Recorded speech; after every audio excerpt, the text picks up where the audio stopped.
আসসালামু আলাইকুম। সবাইকে আজকে একটা ভিডিওতে স্বাগতম জানাচ্ছি। এই ভিডিওতে মূলত হচ্ছে আমি গতকালকে রাব্বিল ভাইয়ের একটা এআই ইঞ্জিনিয়ারিং ওয়ার্কশপে অ্যাটেন্ড করেছিলাম। সেখান থেকে আমি যা শিখেছি সেই জিনিসগুলোকে আসলে আজকের ভিডিওতে আমি একটু প্রেজেন্ট করার চেষ্টা করব।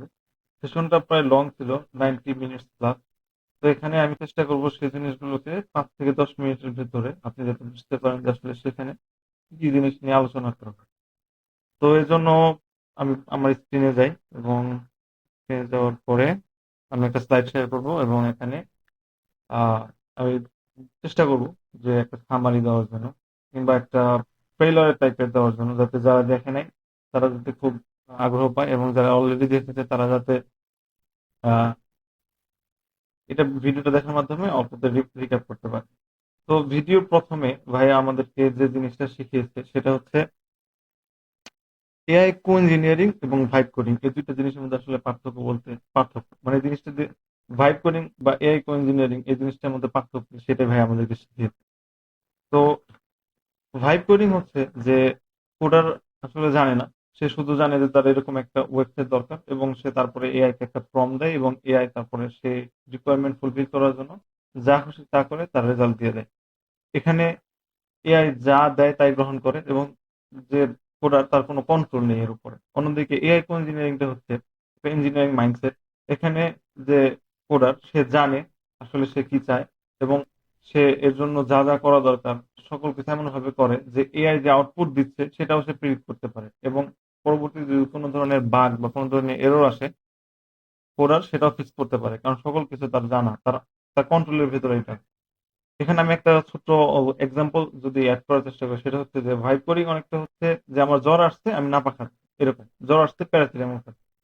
অন্যদিকে এআই কো ইঞ্জিনিয়ারিংটা হতে পারে যে আমার একটা জ্বর আসছে বা কোনো একটা অসুস্থতা হইছে, আমি ডাক্তারের পরামর্শ নিয়ে পরবর্তীতে আমি জিনিসটা সে অনুযায়ী আমি আর কি অ্যাকশন গুলো নিচ্ছি।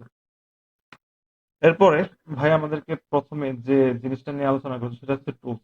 এআই ইঞ্জিনিয়ারিং জন্য আমাদের যে টুলস গুলো দরকার তার মধ্যে প্রথম যে টুলসটা আছে সেটা হচ্ছে আমাদের একটা আইডি দরকার।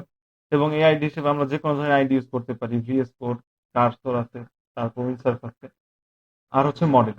তো এখানে ভাই আমাদেরকে তার প্র্যাকটিক্যাল লাইফ থেকে বলেছেন যে আসলে তিনি তার এই এআই ইঞ্জিনিয়ারিং এর জন্য কার্সরটা ইদানিং খুব বেশি ব্যবহার করছেন। এর পেছনে তিনি বেশ কয়েকটা যুক্তিযুক্ত কারণ তুলে ধরেছেন, সেগুলো আমি আপনাদেরকে শেয়ার করি। সেটা হচ্ছে যে আমাদের প্রত্যেকটা যে মডেল গুলো আমরা ইউজ করি এআই ইঞ্জিনিয়ারিং এর জন্য বা এআই কোডিং এর জন্য, সে প্রত্যেকটা মডেলের প্রাইস ভ্যারি করে, এক একটা প্রাইস এক রকম। কিন্তু কার্সর কি করে, কার্সর হচ্ছে তার একটা সাবস্ক্রিপশন নিলে সে সকল মডেল গুলোকে আমাদেরকে ইউজ করতে দেয়। তো এতে হচ্ছে কি, এতে হচ্ছে আমাদের একটা সাবস্ক্রিপশনের মাধ্যমে আমরা বিভিন্ন রকম মডেল ইউজ করতে পারি। যেরকম ক্লড কোড এর যে মডেলটা আছে, তারপর কার্সরের নিজস্ব একটা মডেল আছে, জিমিনাই এর মডেল আছে, চ্যাট জিপিটি এর মডেল আছে, সেগুলো সব আমরা ইউজ করতে পারি। আরেকটা জিনিস হচ্ছে যে এখানে একটা অটো মোড আছে। ভাইয়া যেটা বলছে যে এই অটো মোডটা অনেক ভালো, যেটা হচ্ছে আমাদের সে বুঝে যে কোন টাস্কের জন্য কোন মডেল ইউজ করলে টোকেনটা ওয়েস্ট কম হবে, মানে অল্প টোকেন খরচ করে যাতে আমাদের প্রপার রিকোয়ারমেন্টটা ফুলফিল হয়, এজন্য হচ্ছে এই এই কার্সরের খুব ভালো কাজ করে।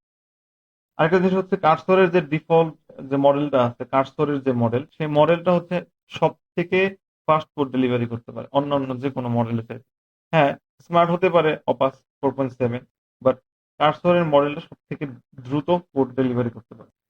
এরপরে যদি আমি দেখি যে আসলে আমাদের এই এখন আমাদের যে প্রসেস সেটা হচ্ছে আমাদের আসলে রোড ম্যাপটা কিভাবে হবে, আমরা আমাদের কোডিং জার্নিটা কিভাবে শুরু করবো। এখানে ভাই তিনটা ভাগে ভাগ করছে। একটা হচ্ছে হিউম্যান সেন্ট্রিক, যেখানে আমরা এআই এর হেল্পটা নিয়ে কাজ করব বাট এআই এর উপর ফুলি ডিপেন্ডেন্ট হব না। এরপরে হচ্ছে সম্পূর্ণভাবে এআই এর উপর ডিপেন্ড হয়ে আমরা কাজটা করে নিব এআই কে দিয়ে। এবং ফাইনালি হচ্ছে কোয়ালিটির স্টেপটা, সেখানে এই হিউম্যান সেন্ট্রিক, সেখানে আমরা এআই এর হেল্প নিব, পুরোপুরি এআই এর উপর ডিপেন্ডেন্ট হব না। তো প্রথমে তিনি যে পয়েন্টগুলো তুলে ধরেছেন সেটা হচ্ছে হিউম্যান প্ল্যানিং, মানে আমাদের যে প্রজেক্ট আমরা করব সেই প্রজেক্টের আমাদের যে রিকোয়ারমেন্টটা, যে ফিচার স্পেসিফিকেশন গুলা, সেগুলো সব আমাদের একদম ডিফাইন্ড এবং আমাদের বিজনেস লজিক অনুযায়ী হইতে হবে। আমরা বিজনেস লজিক জানি না, আমাদের রিকোয়ারমেন্ট জানি না, আমরা সরাসরি প্রম দিয়ে দিব, তাহলে কিন্তু আমাদের যে আউটপুটটা পাবো সেটা কিন্তু স্কেলেবল হবে না। তো আমাদের এই ফিচার এবং যে রিকোয়ারমেন্টটা সেটা আমাদের একদম স্পেসিফাইড হতে হবে এবং ডিফাইন্ড হতে হবে। এক্ষেত্রে আমরা এআই এর হেল্প নিব, কিন্তু এআই এর উপর পুরোপুরি ডিপেন্ডেন্ট হব না। কারণ এআই এর উপর পুরোপুরি ডিপেন্ড হওয়ার পরে যে প্রজেক্ট আসবে সেটার উপর আর আমাদের কন্ট্রোল থাকে না। দ্বিতীয়ত হচ্ছে আমাদের ডাটাবেস ডিজাইন। আমাদের ডাটাবেস ডিজাইনের ক্ষেত্রে আমাদেরকে আসলে এআই এর উপরে সম্পূর্ণরূপে ডিপেন্ডেন্ট হওয়া যাবে না। আমাদেরকে নিজেদের জানতে হবে as a engineer, as a developer, আমাদেরকে এই জিনিসের উপর পুরোপুরি কনফিডেন্ট এবং কন্ট্রোল থাকতে হবে যে আসলে আমার ডাটাবেজের কোন টেবিলের সাথে কোন টেবিলে কি ধরনের রিলেশন হচ্ছে, এবং আমার কয়টা টেবিল দরকার, এবং কোন টেবিলে কি কি মানে ফিল্ড থাকবে, এগুলো সব আমাদের একদম ডিফাইন্ড এবং সবগুলো আমাদের জানা থাকতে হবে। এই স্টেজটা যদি আমরা এআই এর উপর ডিপেন্ড করি তাহলে আসলে আমাদের আর ভাইব কোডারের মধ্যে কোনো পার্থক্য নাই। আমাদের মধ্যে এবং ভাইব কোডারের মধ্যে পার্থক্য হচ্ছে যে আমরা এই জিনিসগুলো জানবো। এরপরে হচ্ছে আমাদের এরপরে হচ্ছে আমাদের প্রজেক্ট স্ট্রাকচার।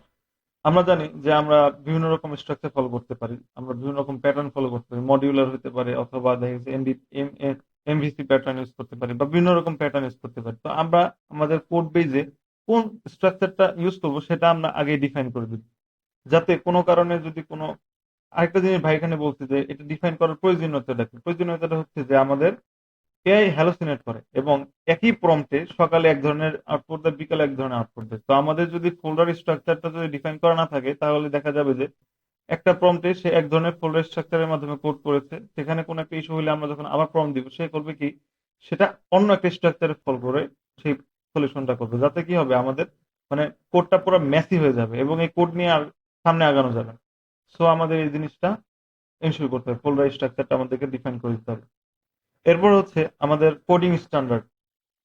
আমরা ফোল্ডার স্ট্রাকচার ডিফাইন করার পরে কোডিং স্ট্রাকচার আমরা যে কি ধরনের কোড করবো, আমাদের মানে কোডের তো একটা প্যাটার্ন থাকতে পারে, যেরকম আমরা ব্যাক এন্ড অনেক সময় ফাংশনাল কোড করি, অনেক সময় ক্লাস বেসড কোড করি। তো এই জিনিসগুলো আমাদেরকে ডিফাইন করে দিতে হবে। এর জন্য ভাই আমাদেরকে পরামর্শ দিয়েছে অন্ততপক্ষে একটা ফিচার নিজে সে কোডটা করে সেই কোডটা তাকে রেফার হিসেবে দেওয়া, অথবা আমাদের যদি অন্য কোনো কোড বেজের রেফারেন্স থাকে সেই রেফারেন্সটা তাকে দেওয়া, যে আমার কোডের স্ট্রাকচারটা এই রেফারেন্স অনুযায়ী হতে হবে। এরপর হচ্ছে লাইব্রেরি। আমরা জানি যে আমরা বিভিন্ন রকম আহ, আমরা অনেক সময়, তো যেটা বলছিলাম যে আমাদের বিভিন্ন রকম ফিচারের জন্য বিভিন্ন রকম লাইব্রেরি আমাদের প্রয়োজন হতে পারে। তো আমাদের সেই সকল লাইব্রেরি গুলো ডিফাইন করে দিতে হবে যে আমার এই ফিচারটার জন্য আপনি এই লাইব্রেরি ইউজ করবেন, এবং উনি পরামর্শ দিয়েছেন যে লাইব্রেরি গুলো সম্পূর্ণ যাতে আমরা আগে ইনস্টল করে তারপরে প্রজেক্ট শুরু করি, ইনস্টল করে যাতে তারপর আমরা প্রজেক্টটা শুরু করি। তো এই জন্য আমাদের উচিত যে কোন ফিচারের জন্য কোন লাইব্রেরি ইউজ করবো সেটা ডিফাইন করে দিতে। এখানে তিনি আরেকটা জিনিস বলেছেন যে অনেক সময় এআই হ্যালুসিনেট করে, যদি আমরা এই কাজটা না করি, কোন ফিচারের জন্য কোন লাইব্রেরি ইউজ করতে হবে সেটা যদি আমরা ডিফাইন না করে দিই, তো দেখা গেছে এআই অনেক সময় নিজের থেকে ফিচার ডেভেলপ করার জন্য একটা লাইব্রেরি তৈরি করতে শুরু করে। এতে কি হয়, এতে কিন্তু আমাদের কোডটা একদম বিশাল বড় একটা হয়ে যায়, কারণ আমরা জানি প্রত্যেকটা লাইব্রেরির পেছনে অসংখ্য কোড লিখতে হয়। এখন এআই সেই ফিচারটা আনার জন্য অনেক সময় দেখা গেছে আহ, সেই লাইব্রেরিটা বানানো শুরু করে। তো এই জিনিসটা আমাদেরকে অবশ্যই এনশিওর করতে হবে। দ্বিতীয়ত হচ্ছে একটা ইউআই ডেভেলপমেন্ট কিট ইউজ করা, বা বিভিন্ন রকম কম্পোনেন্ট লাইব্রেরি ইউজ করা, যেরকম শেয়ারসিয়ান আছে, তারপর ডেইজি ইউআই আছে। তো এই জিনিসটা আমাদের ইউজ করা উচিত। এতে কি হয়, এতে হচ্ছে আমাদের কোডটা একটা স্ট্রাকচারের ভিতরে থাকে, অথবা নিজের যদি পার্সোনাল কম্পোনেন্ট লাইব্রেরি থাকে সেটা ইউজ করা উচিত। এখানে ভাই আমাদেরকে অনুপ্রেরণা দিয়েছেন বা সাজেশন দিয়েছেন যাতে নিজের একটা লাইব্রেরি থাকে যেটা আমরা আস্তে আস্তে ইমপ্রুভ করতে পারবো। তো এরপরে হচ্ছে আমাদের, হ্যাঁ এখানে একটা জিনিস যে এই এই যে কাজগুলো এটা হচ্ছে ফার্স্ট স্টেপের কাজ, এবং এই কাজগুলো সম্পূর্ণ আমাদের এই স্টেপে ভাই আমাদেরকে বারবার মানে মনে করে দিয়েছেন যে এই যে স্টেপ গুলো বলেছি, একের থেকে প্রায় কোন পর্যন্ত, একের থেকে প্রায় 6 পর্যন্ত, এই স্টেপ গুলো সম্পূর্ণ আমাদের হিউম্যান সেন্ট্রিক হতে হবে। মানে এখানে আমরা এআই এর অ্যাসিস্ট্যান্ট নিতে পারি, হেল্প নিতে পারি, বাট এআই এর উপর ডিপেন্ডেন্ট হয়ে আমরা এই কাজগুলো করবো না। যদি এই স্টেপটা আমরা ভুল করি, আমরা যদি এআই এর উপর ডিপেন্ডেন্ট হয়ে যাই, তাহলে আমাদের কোড বেজের উপর আমাদের কোনো কন্ট্রোল থাকবে না, আমরা জানবো না যে আসলে আমাদের কোডে কি আছে, এবং পরবর্তীতে এই কোড বেজ নিয়ে আমরা আগাতে পারবো না। এরপরে একটা জিনিস হচ্ছে যে এই স্টেপ গুলোতে যদি আমরা মানে কোনোভাবেই এআই এর উপর ডিপেন্ডেন্ট হয়ে যায়, তাহলে আসলে আমরা হয়ে যাবো স্লেভ এবং এআই হয়ে যাবে আমাদের মাস্টার। কিন্তু আমাদের টার্গেট হচ্ছে আমাদের এআই কে আমাদের অ্যাসিস্ট্যান্ট বানাইতে হবে, আর আমরা হবো আসলে মাস্টার। এরপরে যে স্টেপটা 7 নাম্বার স্টেপ, এই স্টেপে এসে আসলে আমরা কোড করা শুরু করবো, এবং এখানে আমরা 100% কোড এআই দিয়ে করাবো। 100% মানে 100%। আমরা চেষ্টা করবো যে কোড যাতে নিজেদের করা না লাগে, কারণ এখানে ভাই একটা বলেছে যে এই স্টেপ গুলো ফলো করার পরে উনি বেশ কিছু প্রজেক্ট করেছেন এবং বর্তমানে একটা প্রজেক্ট করেছেন যেখানে প্রায় 1000টা টেবিল আছে এবং এই সেম স্ট্র্যাটেজি ফলো করে উনি করতেছেন। তো এখানে আমাদের হয়তো বা টুকটাক কোড হাত দিতে হতে পারে, বা চেষ্টা মানে এটা চাইলে আমরা 100% এই দিয়ে করাইতে পারবো। এরপরে যে স্টেপটা সেটা হচ্ছে ফাইনাল স্টেপ, মানে এখন কোড রিভিউর স্টেপটা আসছে। এখন আমরা যে কোডটা এআই আমাদের করলো, আমাদের রিকোয়ারমেন্ট অনুযায়ী যে কোডটা আসলো সেটা আমরা রিভিউ করবো, যে আসলে আমাদের যে যে ফোল্ডার স্ট্রাকচার ছিল, কোড স্ট্রাকচার ছিল, যে রিকোয়ারমেন্ট ছিল সেই অনুযায়ী কাজগুলো হয়েছে কিনা। হওয়ার পরে আমরা কিউএ করবো। কিউএ করাটা বর্তমান সময়ে এআই কো ইঞ্জিনিয়ারিং এর জন্য খুবই ইম্পর্টেন্ট, কারণ আগে আমরা যেহেতু নিজেরা কোড করতাম তো আমরা অনেকটা কনফিডেন্স হতে পারতাম যে আসলে ফিচারটা এভাবে কাজ করে, কিন্তু এখন বর্তমানে যেহেতু আমরা এআই কো ইঞ্জিনিয়ারিং করবো সেক্ষেত্রে কি হয় যে আমরা আসলে কনফিডেন্ট হতে পারি না যে আসলে আমাদের কোড বেসটা ঠিক মতো আমাদের রিকোয়ারমেন্ট ফুলফিল করতেছে কিনা। তো এই জন্য আমাদের কিউএটা মাস্ট করতে হবে। কিউএ করার জন্য আমি অলরেডি একটা প্লেলিস্ট, মানে আমাদের লিঙ্কডইনে একটা ডকুমেন্ট শেয়ার করেছি, সেটা দেখতে পারি, অথবা অথবা কারো হেল্প নিয়ে কিউএটা মাস্ট করতে হবে, এবং কিউএ করার পরে আমাদের বিভিন্ন বাগ এবং ইস্যু থাকবে সেগুলো আমাদের ফিক্স করতে হবে, এবং এই ফিক্স স্টেজে আমরা এআই এর হেল্প নিব না, বা এআই এর অ্যাসিস্ট্যান্ট নিব, কিন্তু এর উপর ডিপেন্ডেন্ট হব না। কারণ এই স্টেপটা হচ্ছে আমাদের খুবই ক্রিটিক্যাল স্টেপ।